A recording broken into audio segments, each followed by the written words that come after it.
Hello বন্ধুরা, কেমন আছো? আশা করি প্রত্যেকেই ভালো আছো। আজকেও একটা লং ভিডিও নিয়ে চলে এসেছি। আমার আজকের পাঁচমিশালি ঝুড়ি থেকে এক অদ্ভুত রান্না বেরোবে। তো এই গরম যতই পড়ুক না কেন, আমাদের বাড়িতে হালকা ফুলকা খুব রেয়ার। যদি সেই দিন ভেজ হয়, সেই দিন বিউলির ডাল পোস্ত আলাদা কিছু হালকা ফুলকা হয়, কিন্তু যেই দিনকে নন ভেজ সেই দিনকে একটু ভালো মতো রান্না না করলেই আমার হাজবেন্ড ছেলের মুখ পুরো ভার। তো তাই জন্য আজকে একটা আবার মাথা খাটিয়ে ইউনিক একটা রেসিপি বানিয়েছি।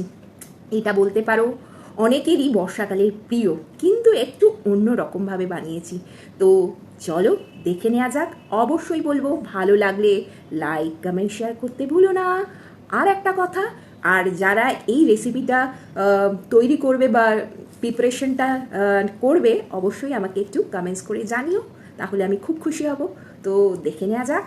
তো জিনিস কি কি লাগছে অবশ্যই বলে দিচ্ছি। কুচনো পেঁয়াজ, টমেটো কুচি, আলু ছোট সাইজের 2 টুকরো করে রাখা, আর এদিকে চিংড়ি মাছ ছিল একটু বড় সাইজের, ওগুলোকে ছোট ছোট পিস করে নিয়েছি। তেজপাতা, রসুন কুচি, আদা কুচি মানে একটুখানি কিমা করে থেঁতো করে নেওয়া, তেজপাতা, শুকনো লঙ্কা, কাঁচা লঙ্কা, গোটা গরম মশলা, মুসুর ডাল, আর আমরা রেগুলার যে চালটা খাই সেটাকে জলে ভিজিয়ে আধ ঘন্টা থেকে 1 ঘন্টা ভিজিয়ে রেখে তারপর জলটা ফেলে রেখে দেয়া। তো দেখো এখানে চিংড়ি মাছটাকে ফ্রাই করে নিয়েছি। অবশ্যই রান্নাটা পুরোটাই সর্ষের তেলে হবে। তারপর যে তেলটা বাঁচবে ওর মধ্যে আলুগুলোকে ভালো করে ফ্রাই করে নেব, একটু হলুদ একটু নুন মিক্স করে। তো ভালো করে যখন আলুগুলো ভাজা হয়ে যাবে তখন তুলে রেখে দেব।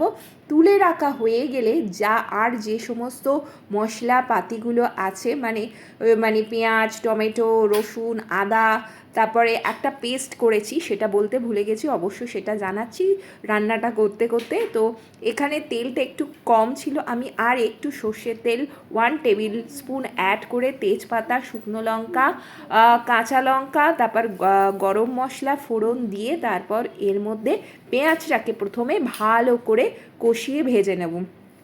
পেঁয়াজ ভাজাটা হয়ে গেলে তারপর আদার্স জিনিসপত্র দেব। হ্যাঁ, যে মশলাটা রেডি করেছিলাম সেটা তোমাদেরকে বলতে ভুলে গেছি। ওটা আছে জিরে, ধনে, শুকনো লঙ্কা রোস্ট করে গুঁড়ো করে রাখা, পরিমাণ মতো হলুদ, পরিমাণ মতো নুন, আর একটু দিয়েছি, আর ওর মধ্যে বাড়িতে তৈরি করা গরম মশলা দিয়েছি।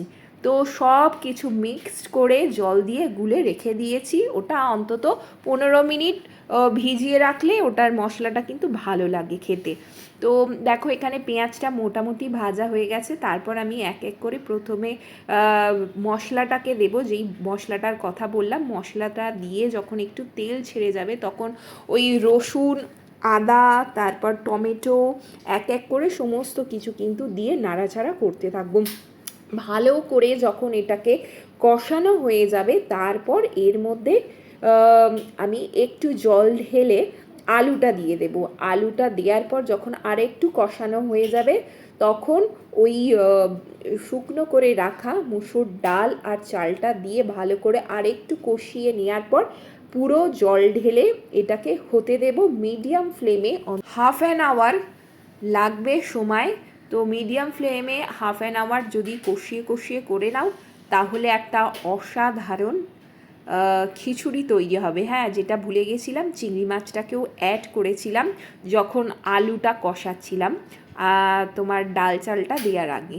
তো দেখো এখানে ডাল চালটা এখানটা কষে গেছে ভালো করে, ডাল চালটা দিয়ে দিলাম। দেখো দিয়ে ভালো করে কষিয়ে তারপর কিন্তু এখানে আমি জল ঢেলেছি। যদি নুন বা চিনির পরিমাণটা কম হয় তখন তোমরা টেস্ট করে দেখবে, তাহলে ওই দুটো এক্সট্রা করে পরে অ্যাড করে নিও। দেখো এখানে জল ঢেলে দিয়েছি, টকবক করে ফুটবে। আবার বেশিও জল দেবে না, বেশি আবার কমও জল দেবে না, তোমরা বুঝে সেই জলটা দেবে। তোমাদের যতটা পরিমাণ ততটা তোমরা মেপে দেবে, তাহলেই তৈরি হয়ে যাবে চিংড়ি দিয়ে ভুনা খিচুড়ি।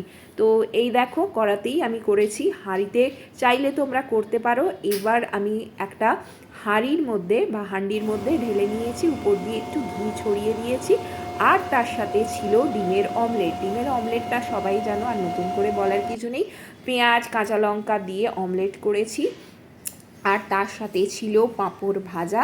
এই পাঁপড়টা তোমার গোবিন্দভোগ চালের পাঁপড় হয়। এই পাঁপড়টা তোমরা ট্রাই করতে পারো, খুব টেস্টি হয়।